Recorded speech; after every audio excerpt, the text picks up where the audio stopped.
शरीर के लिए? एक दिन तो होना चाहिए कि नहीं? एक दिन तो खाली रखना चाहिए पेट को। जो लोग पेट को खाली रखते हैं हफ्ते में एक बार, वो लोग स्वस्थ रहेंगे, है कि नहीं? तो पहला व्रत कौन सा है? उपवास व्रत। कुछ भी नहीं खाना, इसको क्या कहते हैं? उपवास व्रत। दूसरा व्रत है, इसको कहते हैं कुछ भी नहीं बोलना, इसको क्या कहते हैं? मौन व्रत, है कि नहीं? तो कुछ भी नहीं खाया तो क्या बोल रहा है? उपवास व्रत। कुछ भी नहीं बोलेंगे तो मौन व्रत हो गया, है कि नहीं? कितने लोग हैं इधर मौन व्रत करने वाला हफ्ते में एक बार? कोई है? कोई भी नहीं है फतेहपुर में? अरे हाँ, 1 घंटे के लिए करते थे, ठीक है, मैडम के लिए तालियां बजाएंगे। एटलीस्ट कम से आप भी 1 घंटे के लिए करते हैं, ठीक है। कब? पति से लड़ाई होने के बाद ठीक है। तो महात्मा गांधी जी है, हफ्ते में एक बार तो मौन में रहते हैं। जितना भी हमारा महात्मा है सब लोग मौन का धारणा किया। रमण महर्षि जिंदगी भर मौन में रहे, मेहर बाबा जी हमेशा मौन में रहे हैं।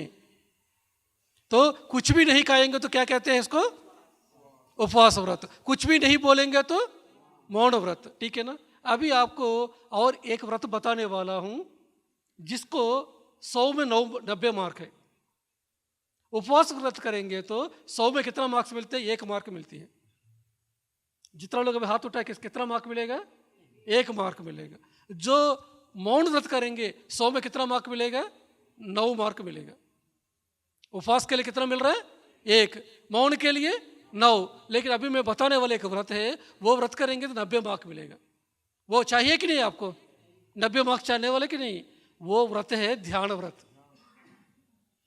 कुछ भी नहीं सोचना, इसको क्या कहते हैं? ध्यान। कुछ भी नहीं खाएगा तो उपवास व्रत, कुछ भी नहीं बोलेगा तो मौन व्रत, कुछ भी नहीं सोचेंगे तो ध्यान व्रत। समझ में आया? बस यही बात है। तो यही ध्यान व्रत को सभी भगवान लोगों ने किया। जिसको हम भगवान मान रहे हैं, जिसको हम गुरु मान रहे हैं, सब लोगों ने क्या किया? ये व्रत किया। पहला फर्स्ट इंपॉर्टेंस कौन सा है? 90 मार्क। उसका सेकंड इंपॉर्टेंस कौन सा है? ये है। उसके बाद ये है। अगर ये सही किया ऑटोमेटिक बाकी सब कुछ सही हो जाएगा। श्री कृष्ण भगवान ने 16 साल ध्यान किया। कितना लोग जानते हैं? आप लोग कोई जानते हैं? श्री कृष्ण भगवान ने पहाड़ उठाया। कितना लोग जानते हैं? सब जानते हैं, है कि नहीं? श्री कृष्ण ने जो जो लीलाएं किए सभी जानते हैं, लेकिन श्री कृष्ण कितना मेहनत किया आप लोग जानते नहीं है। कितना वो साधना किया, वो उठाने की शक्ति कैसे आए उनको? उनको 16 साल का साधना किया। उन्होंने बचपन में सांदीप महर्षि का आश्रम में जाके 16 साल ध्यान किया। उसी की वजह से उनको पहाड़ उठाने की शक्ति आया। श्री राम जी ने ध्यान किया। कितना लोग जानते हैं? श्री राम जी ने बचपन में वशिष्ठ महर्षि के आश्रम में गया, उधर ध्यान साधना की। ऐसा कोई भगवान नहीं बन जाते बिना साधना का। शिव भगवान का फोटो देखिए, वो क्या कर रहा है? ध्यान कर रहा है कि नहीं? हनुमान जी का फोटो देखिए, क्या कर रहा है? कबीर जी का जीवन देखिए, एक जीसस से, एक गौतम बुद्ध फोटो देखिए, एक महावीर जी का फोटो देखिए, वो लोग सब लोग क्या कर रहे हैं? फिर हम आप लोग क्यों नहीं कर रहे हैं? घर में उनका फोटो रखते हैं लेकिन हम ध्यान नहीं कर रहे। तो अभी हमको क्या करना चाहिए? अभी ये बच्ची है इधर, इनको बड़े होने के बाद सिंधु जैसे बैडमिंटन प्लेयर बनना चाहिए। वो लक्ष्य रखिए कि मैं भी बैडमिंटन में नंबर 1 बनूंगा दुनिया में। इनको क्या करना चाहिए? बच्ची को ध्यान करना चाहिए। सिंधु ने ध्यान किया क्या?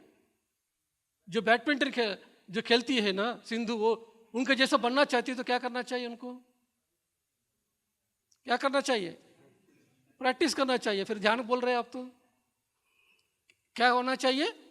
प्रैक्टिस करना चाहिए, है कि नहीं है? लेकिन मैं कहता हूं कि सिंधु का फोटो लेके आना घर में, उसको फूल माला चढ़ाना है, नारियल तोड़ना है, अगरबत्ती दिखाना है, ओम सिंधु नमः, वो बैडमिंटन नमः बोलना है। वो बन जाएगी? बन जाएगी क्या? तो आप भी क्या कर रहे हो? श्री कृष्ण जैसा बनना है, लेकिन आप क्या कर रहे हैं? श्री कृष्ण का फोटो लेके आके उनको फूल माला चढ़ा के नारियल तोड़ेंगे, उनके जैसा बनेंगे क्या? तो क्या करना चाहिए? जो श्री कृष्ण ने किया वो करना पड़ेगा आपको, जो श्री राम जी ने किया वो करना पड़ेगा, जो शिव जी किया वो करना पड़ेगा, तभी उनके जैसा बनेंगे। उनका पूजा करेंगे उनके जैसा बनेंगे क्या? उनका भजन करेंगे उनके जैसा बनेंगे क्या? सिंधु को पूजा करेंगे तो सिंधु जैसा बनेगी बेटी? प्रैक्टिस करना पड़ेगा ना। ऐसा ही आपको ध्यान साधना करेंगे तभी आप एक श्री कृष्ण जैसा, एक बुद्धा जैसा बन सकते हैं। जब तक आप श्री कृष्ण जैसा नहीं बनेंगे, जब तक बुद्धा जैसा नहीं बनेंगे, आपको धरती में आना पड़ेगा, बार बार आना पड़ेगा। पुनरपि जननम पुनरपि मरणम पुनरपि जननी जठरे शयनम यह संसारे बहुदूपारे कृपया पारे पाहि मुरारे भज गोविंदम गोविंदम भज मोड़मते। हे मूर्ख मन, हमेशा वो घर चाहिए, वो स्वीट चाहिए मुझको, वो बिरयानी चाहिए, वो आलू पराठा चाहिए, वो ब्यूटी पार्लर चाहिए, वो कपड़ा चाहिए। हमेशा मन क्या करती है? बाहर इंद्रियों के पीछे पड़ा रहती है। लेकिन अभी वो मूर्ख मन हमेशा थोड़ा अंतर्मुख करो, मन को शून्य करो, गोविंदा को भजन करो। गोविंदा माने कौन है? गो माने इंद्रिया है, गोविंदा माने इस इंद्रियों का मालिक है। कौन है इंद्रियों का मालिक? इंद्रियों है मैं जिसके वजह से मैं बात कर पा रहा हूँ, जिसकी वजह से मैं सुन पा रहा हूँ, जिसके वजह से मैं सूंघ पा रहा हूँ, जिसकी वजह से मैं चल पा रहा हूँ। किसके वजह से चल पा रहा हूँ मैं? हाँ। और मन का मालिक? हाँ। बुद्धि का मालिक आत्मा है। तो गोविंदा माने कौन है? गोविंदा माने कौन है? आत्मा है। तो आत्मा को भजन कैसे करेंगे? आत्मा तो भीतर में है, भीतर में जाने का रास्ता क्या है? वो है ध्यान, है श्वास है। ये श्वास के माध्यम से आप आत्मा के साथ कनेक्शन आएगा। आज आपको साधना कराएंगे। आत्मा का कनेक्शन कैसे है? पूजा के द्वारा नहीं है, भजन के द्वारा नहीं है। किसके द्वारा है? श्वास के द्वारा है। आत्मा जब शरीर में आती है, पहला श्वास लेती है, जब आखिरी श्वास को छोड़ देती है, उस समय क्या होती है? आत्मा चली जाती है शरीर से। समझ में आया? तो कौन है गोविंदा? माने कौन है? आत्मा। आत्मा का भजन करना, इसका नाम ही ध्यान है। समझ में आया? तो जब आपको भज गोविंदम गोविंदम भज मोड़मते संप्राप्ते सन्निहित काल, नजदीक का समय आया, तब आपको कौन बचाएगा? आपको पति बचाएगा क्या? आपको बच्चे बचाएंगे? कौन बचाएगा आपको उस समय? आपको जो घर है, बड़ा सा घर बनाया, बड़ा सा कार है, आपको एमएलए बन गया, प्राइम मिनिस्टर बन गया, कौन आपको नज़दीक में आपको रक्षा करेगा? शरीर कैसे छोड़ना है, कैसे ऊपर लोकों में जाना है, कौन आपको मदद करेगा? कौन मदद करेगा आपको? ध्यान जो किया है वो आपको मदद करेगा। हो सकते आप मुकेश अंबानी हो गया, हजारों करोड़ कमाया, लेकिन आपको उस समय बचाने वाला कोई भी नहीं है। उस समय कौन बचाएगा? जो आप इस समय में जो ध्यान करेंगे, ये आपको मदद करेगा। समझ में आया? तो लेकिन जब तक आप आत्मा के बारे में नहीं जानेंगे, जब तक आप ध्यान नहीं करेंगे, धरती में बार बार आना पड़ेगा, बार बार कष्ट में आना पड़ेगा, चक्रों में पड़ना पड़ेगा, ये कष्ट के साथ झेलना पड़ेगा। ये कर्म चक्र से हम बाहर आना है तो क्या करना पड़ेगा? ध्यान साधना करना पड़ेगा। ध्यान किस लिए है? जो भी पिछले जन्मों को जो कर्म किया है उसका जो फल है अभी आएगा, भोगना पड़ेगा। लेकिन ध्यान साधना करने के द्वारा सभी जो किया हुआ कर्म है उससे आप प्रक्षालन कर सकते हैं, उससे आप बाहर आ सकते हैं। ठीक है? तो कुंती माता है, कितना लोग जानते हैं कुंती माता को? सब लोग जानते हैं ना। कुंती माता का जब उनको उप पांडव को, जो पांडव के जो बेटे हैं ना, उनको गला काट देते अश्वत्थामा आके, जानते हैं ना आप? पूरा कुरुक्षेत्र युद्ध होने के बाद क्या करते हैं कि अश्वत्थामा आके जो पांडव का सभी बेटे को गला काट देते। उस समय कुंती तो बहुत रोती है, बहुत रोती है। रोत के श्री कृष्ण भगवान के पास जाती है, मेरा बेटे को सब कुछ, अभी हमारा वंश में कोई बचा नहीं है, सबका मौत हो गया। ऐसा क्यों हुआ? जब पूछा गया तो तब वो कहती है कि श्री कृष्ण भगवान कहती है आप जो किया वही किसी का फल है। बोला। कुंती तो आश्चर्य होती है, अरे मैं जो किया उसका फल है, कैसे हो सकती है? मैंने ऐसा क्या किया? बोला। तो कृष्ण भगवान कहते हैं कि कुंती जी आप ही सोचिए आपने क्या किया, घर में जाके आप सोचिए, ऐसा उन्होंने कहा। फिर उन्होंने क्या किया? फिर कुंती माता घर में जाके ध्यान में बैठ गई।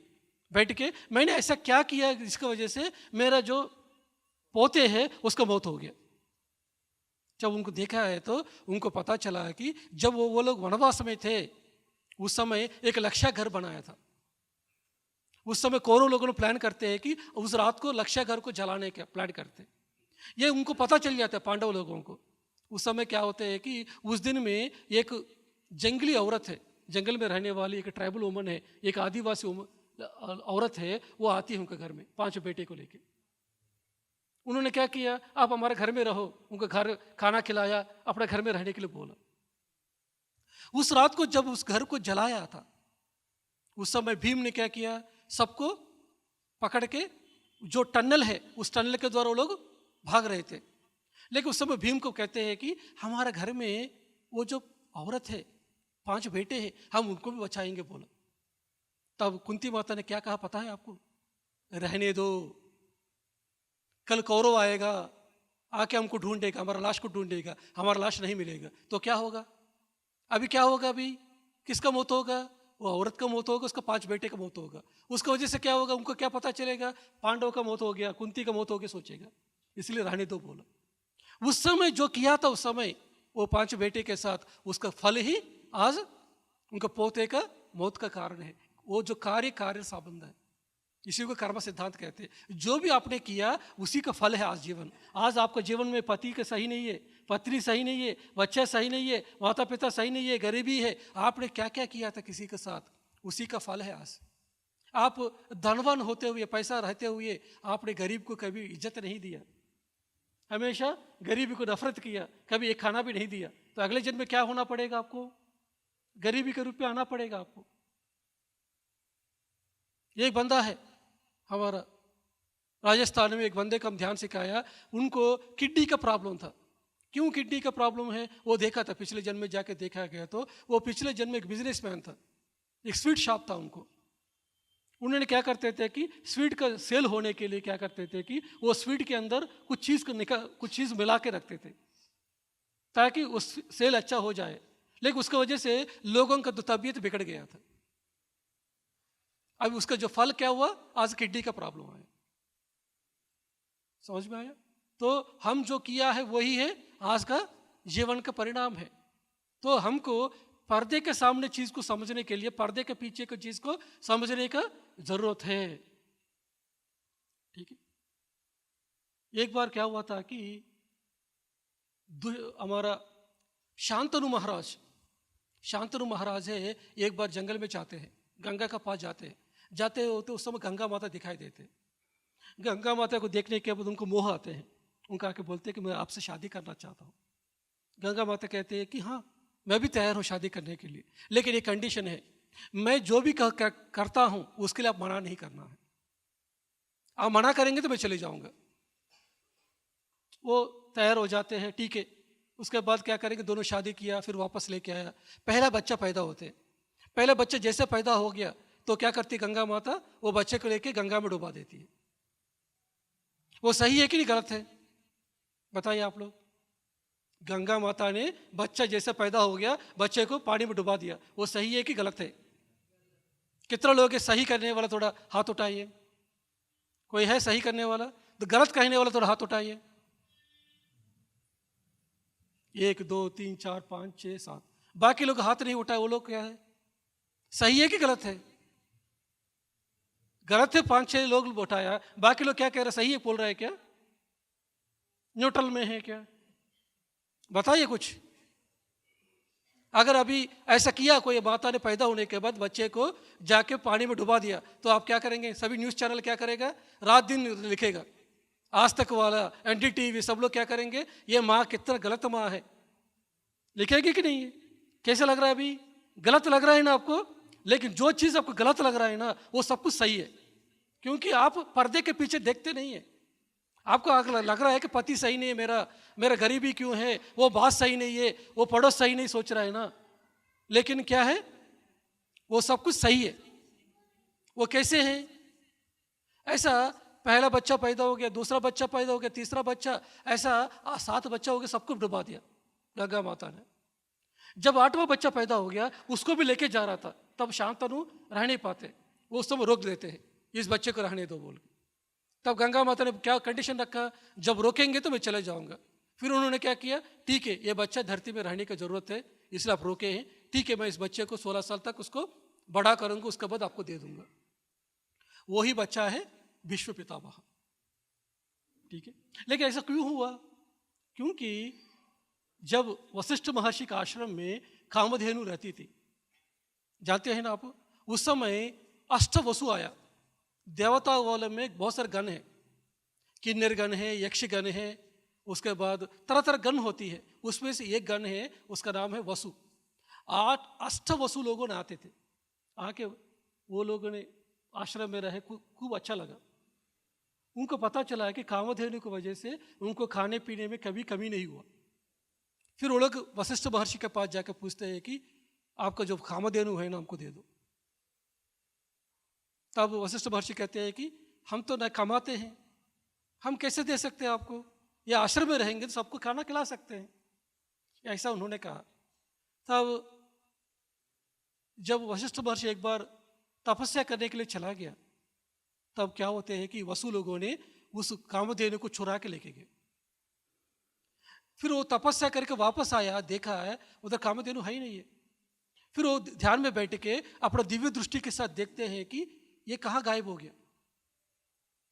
देखा गया तो ये वसु लोगों ने चोरी करके लेके गया। फिर उन्होंने शाप करते हैं कि आप सब लोग मानव जन्म ले लो। देवता लोगों ने मानव जन्म लेना मतलब उनके लिए पनिशमेंट है। मानव जन्म किसको होते हैं? जिसका कर्म बंधन होती है उसको मानव जन्म में। एक बार मानव जन्म में आते हैं तो कर्म बंधन में फंस जाते हैं और कितना जन्म लगते हैं। फिर देवताओं को डर लग गया, अष्टवसु को, फिर आके पैर पकड़ लिया, हमको इस शाप से विमुक्ति दे दो। फिर वो कहते हैं कि मैं पूरा विमुक्ति नहीं दे सकता हूँ, जो 7 लोग हैं, 8 लोग हैं, आप एक बार धरती में जाओ लेकिन वापस आओ, ऐसा कहा उन्होंने। लेकिन 8वां बंदा है जिसने चोरी के लिए प्लान किया है, उसको लिए छूट नहीं है, वो तो धरती में जाना पड़ेगा। बोला वो 8वां बंदा कौन है? वही भीष्म पितामह है। जो 7 लोग कौन है? धरती में जाकर वापस आया। फिर ये 7 लोग क्या किया, कौन है हमको मुक्ति दे सकते, ऐसा ढूंढ रहा था। तब गंगा माता मिले, तब वो गंगा माता के पास जाकर पूछते हैं कि माता हमको फिर मुक्ति दे दो। फिर गंगा माता धरती में आना पड़ा, शांतनु से शादी करना पड़ा। फिर उसके बाद बच्चा पैदा होते ही गंगा में डुबा के उनको सबको मुक्ति दे दिया। अभी कहिए, अभी गलत है क्या? अभी बताइए, अभी तो गलत बोल रहा था आप लोग, है कि नहीं? अभी गलत दिखाई दे रहा है क्या? अभी गलत दिखाई नहीं दे रहा, क्योंकि आपको पर्दे के पीछे क्या हुआ पता चल गया। इसलिए ध्यान की वजह से क्या होते हैं कि आप पिछले में क्या किया था, इसके वजह से आज मैं फतेहपुर में क्यों पैदा हुआ हूँ, मैं गरीबी में क्यों पैदा हुआ हूँ, या अमीरी में क्यों पैदा हुआ हूँ, या मेरा पति ऐसा क्यों है, मेरा पत्नी ऐसा क्यों, आप जान सकते हैं। अगर ध्यान नहीं करेंगे तो आप क्या करेंगे, वो सब लोग गलती मारेंगे, सब जगह पर कंप्लेंट करेंगे। लेकिन ध्यान करने के बाद सबको स्वीकार करने की शक्ति आएगा। ध्यान की वजह से ज्ञान आती है, ज्ञान की वजह से सभी कर्मों से मुक्ति मिलती है। यही भगवत गीता में श्लोक है। भगवत गीता में श्लोक क्या है कि ज्ञान अग्नि दग्ध कर्माणाम, ज्ञान आग में सब तरह का कर्मों का मुक्ति मिलती है। ठीक है, तो जितना पीछे लोग बैठे थोड़ा आगे ना, खाली है चेयर्स, तो सोफा पे खाली है इधर सब लोग। आप सुनाई दे रहे हैं ना, अच्छी तरह सुनाई दे रहे हैं ना? सुनाई दे, ठीक है। फिर ऐसा है तो अभी हम जानकारी करेंगे अपने आप के बारे में। अपने आप के बारे में जानना है कि नहीं? तो हम अपने बारे में जानकारी करेंगे। ये कितना उंगलियां हैं? कितना है? 5 है ना। आज 5 उंगलियों के बारे में जानेंगे। 1 2 3 4 5। ओके, अभी मैं कौन हूं? मैं 5 हूं। मैं कितना चीज हूं? मैं 5 चीज हूं। मैं कौन हूं? मैं शरीर हूं। ये उंगली क्या है? शरीर है। शरीर है कि नहीं मेरा? दिखाई दे रहा है ना? मैं मन हूं, मैं बुद्धि हूं, मैं आत्मा हूं और मैं सर्वात्मा हूं। मैं 5 चीज हूं। कितना चीज है हम? शरीर, मन, बुद्धि, आत्मा, सर्वात्मा। ये जो शरीर है ये दिखाई देते, बाकी चीज दिखाई नहीं देते। मन दिखाई देती है, बुद्धि, आत्मा, सर्वात्मा दिखाई देते? नहीं दिखाई देते। शरीर की स्थिति में हम 2 है, स्त्री और पुरुष है। ठीक है, ये शरीर आया कहाँ से? ये शरीर आया है माता पिता से। कहाँ से आया? माता पिता से, है कि नहीं? नेक्स्ट है, दूसरा क्या है? मन है। तो ये मन कहाँ से आया? कोई बता सकते हैं? शरीर आया माता पिता से, मन कहाँ से आया? कोई बता सकते हैं मैडम? पूर्व जन्म का। और मन आती है समाज से। कहाँ से आती है? समाज से। एक बच्चा पैदा हो गया, ये बच्चा हिंदू परिवार में पैदा हो गया, उस बच्चे को मुस्लिम परिवार वाले ने गोद ले लिया, उसका मन कौन सा रहेगा? हिंदू का रहेगा कि मुस्लिम का रहेगा? जहाँ पैदा होती है उधर होते हैं, क्योंकि उनका माता पिता जो सिखाते वो बच्चा वो सीख लेते। तुम हिंदू है, मुसलमान को द्वेष करो, क्रिश्चियन सही नहीं है, उसको मंदिर को तोड़ दो, उसको मस्जिद को तोड़ो, दूसरा देश सही नहीं है, ये अच्छा है, ये बुरा है। ये सब कुछ कौन है? क्यों बताया? मन है। ठीक है, हिंदू, क्रिश्चियन, मुस्लिम, ब्राह्मण, क्षत्रिय, ये सभी किसका बात है? मन का बात है। क्योंकि ये डाला गया, जब पैदा हुआ था आप मानव थे, लेकिन जब उसके बाद क्या हुआ? मन के अंदर डाला गया। ये चीज कौन सा है? मन है। शरीर आया कहाँ से? मन कहाँ से आया? समाज से। फिर बुद्धि कहाँ से आया? कोई बता सकते हैं? बुद्धि, बुद्धि आते हैं पिछले जन्मों के संस्कार से। कहाँ से आते हैं? पिछले जन्म का संस्कार। सबका बुद्धि एक ही जैसा होती है क्या? क्योंकि उसके जन्म संस्कार सकती, जिसकी को 100 जन्म हुआ है, किसी को 200 जन्म हुआ है, किसी को 300 जन्म हुआ, सबका बुद्धि एक ही जैसा नहीं होती, क्योंकि पिछले जन्म के संस्कार से आती। समझ में आया? शरीर आया कहाँ से? माता पिता से। मन कहाँ से आया? बुद्धि कहाँ से आया? ठीक है। और उसके बाद आते हैं आत्मा। हम कौन है? आत्मा है। जिसके द्वारा मैं बात कर रहा हूं, जिसकी वजह से मैं सुन रहा हूं, जिसकी वजह से मैं चल रहा हूं, वो कौन सा है? आत्मा है। ये जानना ही, मैं ये शरीर नहीं हूं, शरीर में रहने वाला हूं। मैं ये देह नहीं हूं, मैं देही हूं।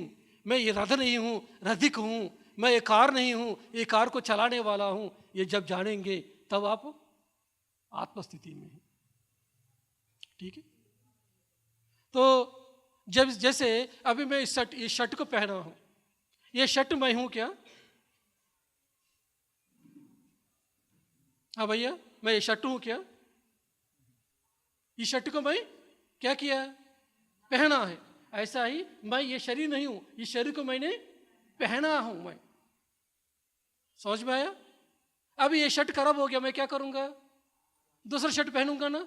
ऐसा ही मैंने ये शर्ट, अभी ये शरीर है, ये बुढ़ापे आ गया, इसको रोग आ गया, तो क्या होगा? मैं ये शरीर को छोड़ के दूसरा शरीर ले लूंगा, है कि नहीं? इस जन्म में ये शरीर कहाँ पैदा हुआ? हिंदू रूप में पैदा हुआ। ठीक है। लेकिन मैं एक जन्म में जर्मनी में था, मैं एक मुसलमान के रूप में था, मैं बुद्धा के साथ में था। तो मैं कौन सा रिलीजन का हूँ, कौन सा धर्म का हूँ? मैं ये शरीर जब आया ये हिंदू धर्म में है, लेकिन पिछले जन्म में, उसका पहले जन्म में। समझ में आया? जैसे अब ये शर्ट पहना हूँ, कल मैं सफ़ेद पहना था, और उसके एक दिन के पहले लाल पहने थे, इसके पहले मैं ग्रीन पहने थे। ये कौन सा शर्ट से क्या मतलब है कि नहीं? तो दिखने के लिए इधर औरत है, इधर मर्द है कि नहीं? दिखने के लिए ये मैडम अलग है, ये मैडम अलग है, वो सारा अलग है, सब लोग अलग अलग लग रहा है, लेकिन सबके अंदर ये आत्मा एक ही है। अभी बिजली है, इसके अंदर है कि नहीं बिजली? वो लाइट के अंदर है कि नहीं है? वो फैन के अंदर है कि नहीं है? दिखने के लिए फैन अलग है, लाइट अलग है, माइक अलग है, लेकिन इसके अंदर रहने वाला बिजली एक ही है। वैसे हम सब लोग कौन है? एक ही है, सभी आत्मा एक ही है। तो ये आत्मा ही भगवान है। भगवान कौन है? आत्मा ही भगवान है। यही हमको उपनिषदों ने बताया। क्या बताया? देहो देवालय प्रोक्त जीवो देहो सना, ये देह ही देवालय है और आत्मा ही भगवान है। समझ में आया? भगवान कहाँ रहते हैं? हम स्वयं भगवान हैं। ठीक है। मैं शटू हूं क्या? नहीं है ना। ऐसा ही मैं ये शरीर में रहता हूं, मैं रामराजू शरीर का नाम है, लेकिन मैं रामराजू नहीं हूं। रामराजू के शरीर में मैं हूं। समझ में आया? तो हम कौन हैं? हम सब लोग भगवान हैं, हर चीज भगवान है।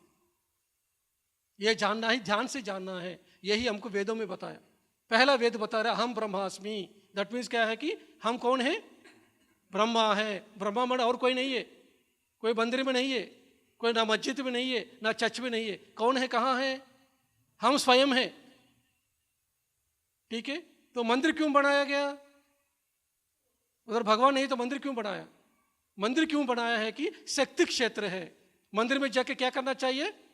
ध्यान करना चाहिए। मंदिर क्या है?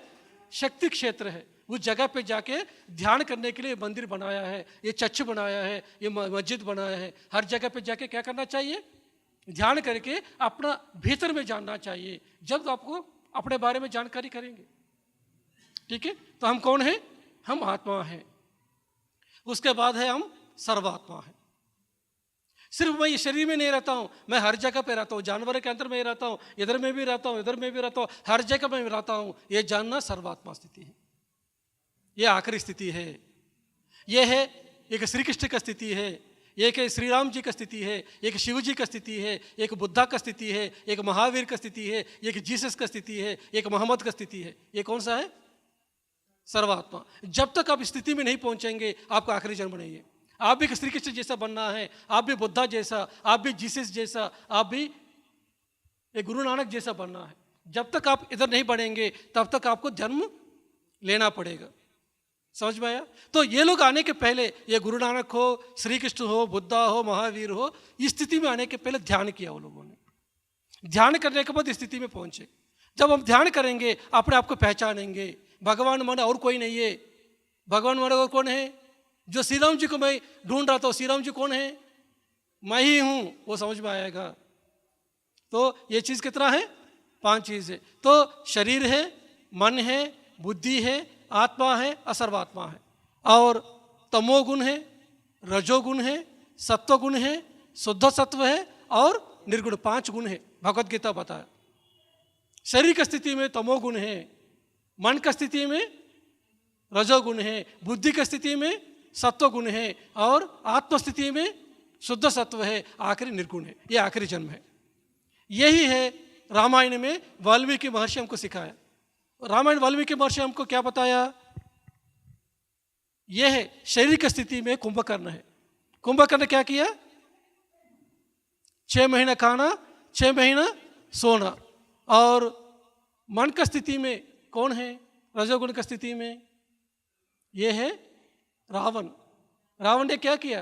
तीनों लोगों का मालिक मैं ही हूं, मैं ही महान हूं समझा, मेरा बात ही सब लोग समझा। ये कौन सा चीज है? रजोगुण, मन का स्थिति है। बुद्धि की स्थिति में है कौन है? वो है विभीषण जी। विभीषण का बुद्धि है, इसलिए अपना भाई को छोड़ के राम के पास आया। और आत्म स्थिति में है कौन है? हनुमान जी। और निर्गुण की स्थिति में है कौन है? श्री राम जी। इसलिए ये 4 उंगली अलग है, ये उंगली। बदले जीवन।